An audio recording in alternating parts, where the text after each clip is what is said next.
ताई, काय सांगाल, आज तुमचा इतका मोठा विजय झालेला आहे. समोर माजी मंत्री लक्ष्मणराव ढोबळे यांच्या कन्या होत्या. काय भावना आहेत तुमच्या? मी सुरुवातीपासून एकच शब्द बोलून नाही तर करून दाखवेन, तेवढा शब्द त्यांच्यासाठी सफिशियंट आहे असं मला वाटतं. आणि संपूर्ण निवडणुकीमध्ये तुम्ही कुठेही टीका करताना समोरच्या उमेदवारावर दिसला नाही. काय आहे त्या पाठीमागचं कारण? टीका करणं हा माझा उद्देशच नव्हता, फक्त विकास उद्देश एकच होता. तो जनतेने साध्य करून दाखवला आणि एवढी मोठी जी जनता आहे ती माझ्या पाठीमागं उभा राहिली आहे. ती माझ्या पाठीमागं असंच कायमस्वरूपी उभी राहील आणि त्यांच्या विश्वासाला मी पात्र नक्कीच ठरेन. आणि आत्ताही अजूनच सांगते, फक्त बोलून नाही करूनच दाखवेन. इतका मोठा विजय मिळेल हा विश्वास होता का?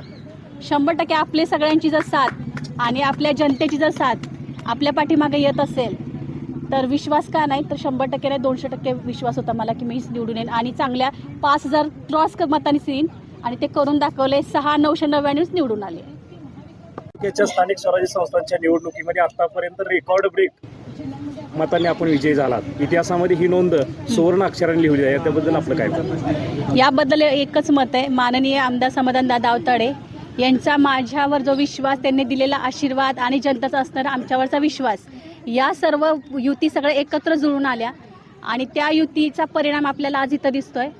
आणि अशीच माननीय आमदार समाधानदादा आवताडे यांच्या मार्गदर्शनाखाली मी काम करेन आणि जनतेला दिलेला विश्वास हा नक्कीच पूर्ण करेन.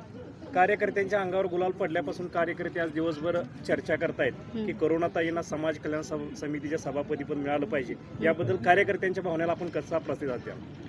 कार्यकर्त्यांची भावना ही नक्कीच जास्त उफाळून आली असं दिसतंय आणि कार्यकर्त्यांनी